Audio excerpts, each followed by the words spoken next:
All right, Mike Heck here for MMAfighting.com, and we wanted to make sure we didn't jinx anything or jump the gun, but now that it's promotionally official, initial COVID-19 tests have been passed, it is time to react to the big news from this past weekend. As we discussed late Friday night, Gilbert Burns is out of the UFC 251 main event against Kamaru Usman for the welterweight title, and now Jorge Masvidal will step in on 6 days' notice to fight Kamaru Usman. This is just wild because, as you may recall, myself and Jose Youngs discussed whether or not this was a possibility to have Masvidal or even Colby Covington jump in at the 11th hour. We left it at it's doubtful, but crazier things have happened. And with everything involved, this might be the tops in the craziness department. Now, obviously, there were some hurdles to overcome to get to this point, as expected. The negotiations to get this fight locked and loaded was probably the biggest one, especially on Masvidal's side. He's been very local lately about fighter pay, contracts, etc. But in the end, everyone was able to come to terms. Usman and Masvidal traveled to Vegas on Sunday. Masvidal had to pass a COVID-19 test, which he found out late Sunday night that he did. And we have a new main event to christen Fight Island this Saturday night at UFC 251 for the welterweight title. What a wild story this has been. There are still some hurdles to get over, but barring a positive COVID test in Abu Dhabi, this is signed, sealed, and delivered. And to join me in reacting to this news, let's check in with my colleague over at MMAfighting.com, Mr. Alex K. Lee, MMA Media's most popular Twitter follow. I believe that's what he said in our Slack channel. But Alex, thank you for being here. I know you're a very busy guy. People are calling you left and right. But when you found out first that Gilbert Burns was out of the fight, and this is super, super unfortunate news for him in all of this, how did you react to that news? And then what was going through your mind when you started seeing reports that Jorge Masvidal would be a possibility and ultimately the guy to step in and save the day here? How do we get here? Like, how do we get to this spot? MMA, I think people need to realize MMA, people know this. I'm not saying anything that fans of the sport don't already know. MMA is not a point A to point B to point C, business. It's not linear. It is the equivalent of the in the movies when the guy goes crazy and is trying to hunt down the guy who killed his wife, and he's got the red yarn on the board and zipping here and there. So in this case we've got Jorge Masvidal and Kamaru Usman, Gilbert Burns, COVID-19, Abu Dhabi. There's just all these crazy Las Vegas, the UFC Apex. We've got all these pieces, and it's. Our own site, we posted at least half a dozen stories about Jorge Masvidal and his problems with the UFC and negotiations and wanting more money. And we've got to be thinking, and then when you see that story, Gilbert Burns then getting the title shot, you're going to think, well, it's going to be a while before we see Masvidal fight again and possibly get that fight with Usman. Within 48 hours, again, of the unfortunate news for Gilbert Burns, suddenly this fight happens, and now we're all just kind of moving forward. Happy with the matchup. It's a matchup so many of us want to see. The circumstances almost don't matter, and I don't know how we got here, but suddenly there it is, UFC 251, Kamaru Usman, Jorge Masvidal title fight. It is just a crazy July 4th weekend that all this went down on. Too bad for Gilbert Burns, obviously, but what a compelling fight we have ahead of us. Yeah, this is just wild. We've been covering the sport for a long time, and there have been a lot of crazy stories that we've covered along the way. But talk about timing being absolutely everything. Jorge Masvidal and his team played this thing brilliantly. Masvidal told ESPN, I think that interview was released earlier today, that the UFC didn't hit his number on the nose, but they were still very close in doing so. And here's one thing that I've noticed throughout this whole thing over the last 24 hours or so. Masvidal stepping in like this, it's a savage move, no doubt about it. And people have been rightfully praising him for the savage move.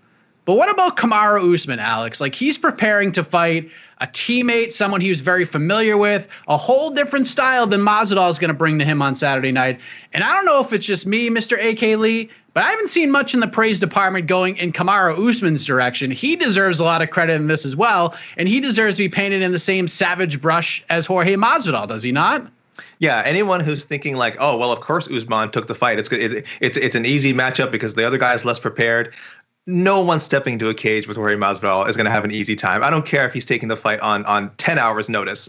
Yes, a week is a short amount of time, but Masvidal is exactly the kind of guy who you would expect to be able to step up in the situations. It's well documented, of course, his street fighting background, just how much of a veteran he is. I think with over 40 fights, he's seen it all. So one week notice for him It's not ideal, but it's not going to be a huge problem. He is going to be a difficult opponent for Usman. So yes, Usman deserves tons of credit for accepting this fight. Like I said, Burns, completely different guy, completely different scenario. It's such a hard thing to ask anyone to take a late notice opponent. I don't care who that opponent is. And again, it doesn't sound like Usman complained. If anything, I think he had a tweet that referencing Deliverance shortly after, I guess before, around the time the rumors started coming out that it could be Masvidal coming in. And so clearly he's all aboard with promoting it. And he deserves credit for that, because a week to go, with not a lot of time to boost what should have been a massively, massively promoted fight. I guess in some ways it's been promoted, just over social media over the last few months and, on its own. But still, you would have liked to see it given a proper push. So, yes, all credit in the world to Masvidal for going through with this. And I'm sure, though, of course, he is happy to have that title defense stay in place. Yeah, because the way it was left on Friday night, it was like they're just going to rebook this thing for a month, 2 months down the road. And it would have been completely understandable for Usman to just kind of stick to his guns and be like, listen, I was preparing to fight Gilbert Burns. I moved to Colorado to do so, to train with a different team and different coaches and different training partners that I've been used to for the past several years. So would have been completely understandable. Yeah, he would have taken some heat if this news got out that Masvidal was offered the fight and Usman said no. But at the end of the day, it would have been totally understandable. And we alluded to this earlier, but kind of lost in the shuffle in all of this is Gilbert Burns, who is the #1 contender for the title. The guy absolutely busted his ass, jumped on every opportunity possible, and earned a title shot. Now he's going to have to sit at home and watch Jorge Masvidal get that title shot instead of him. And in the end, I want to ask you this, Alex. If Dana White doesn't come out in front of the media before this event and say 100% Gilbert Burns is fighting the winner of this fight, this is a travesty of epic proportions, right? I mean, he could say it. He doesn't have to mean it. So I could definitely see him on Saturday night saying that, yep, Gilbert Burns is next for sure. But we don't know. There's so many things, always so many complications. Of course, and Dana White will always say, oh, well, wait until Tuesday before we're making decisions.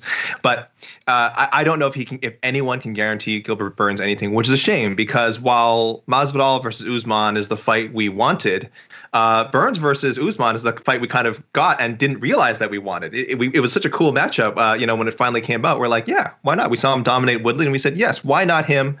Why not now? They're teammates, but they said they would fight. So let's go for it.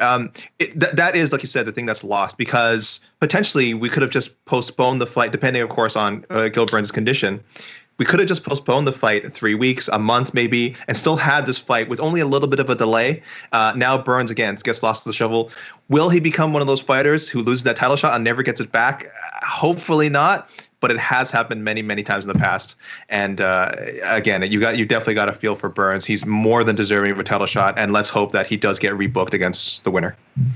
Honestly, I think he has to be the biggest Kamaru Usman fan in the world right now, because if Masvidal wins, good Lord, there's a lot more different options at 170. We'll talk about that later on Between the Links, but this is obviously a big fight at 170. And we talked about how MMA is just so crazy. It just really is. So if Jorge Masvidal can show up with all of these hurdles he had to overcome to get to Abu Dhabi and beat Kamaru Usman to become the welterweight champion of the world, where is that going to rank on the all-time list of like crazy stories in the history of the sport? I think the first comparison that comes to mind is Michael Bisping, of course, just based on the longevity, how long it took to get that first UFC title shot. However, Bisping going to that second fight with Rockhold didn't have quite as much heat as Masvidal has now. Masvidal by the end of 2019, arguably the hottest, most hyped fighter in MMA. So that scenario isn't similar. But as far as longevity, you might even say he's as much of an underdog. I think Bisping was a bigger underdog against Rockhold in the rematch because Rockhold had already beaten him. But there's a lot of people saying that stylistic Usman just has Masvidal beat. He's a good wrestler.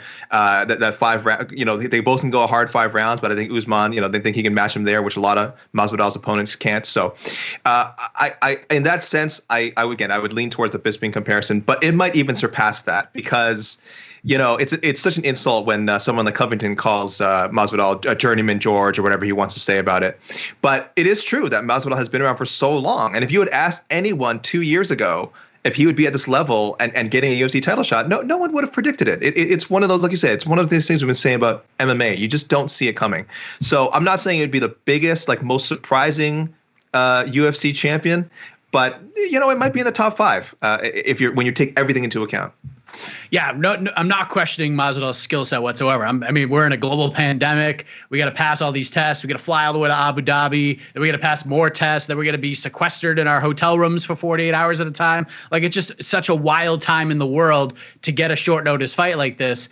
And I know, Alex, you are the MMA fighting prediction guy. You write the prediction pieces for all of these cards. And this could change by Saturday. Maybe something happens in the media days. Maybe you see how these guys are handling themselves, what that look in their eyes throughout fight week. But right now on this Monday, what's your prediction? And if you don't have a prediction, where are you leaning towards at least? Mike, I do have a prediction. I'm leaning towards the champ, as I often do. It's definitely worth noting that I've had a pretty bad run of predicting main events this year, as the commentators on our website have not been afraid to point that out.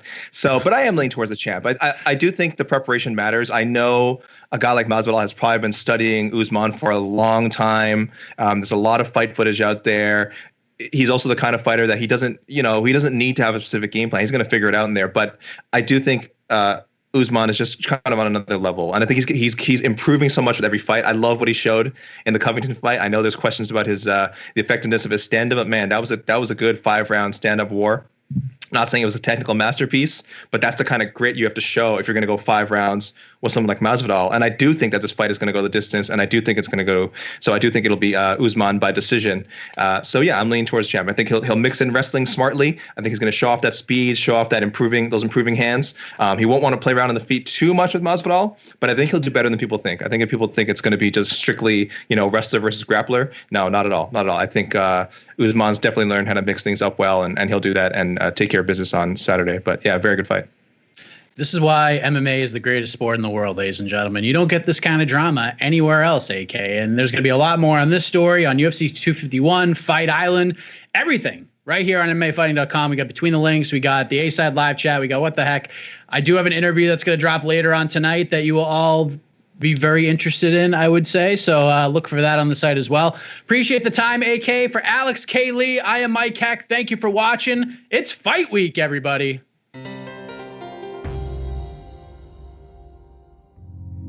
You're listening to the Vox Media Podcast Network.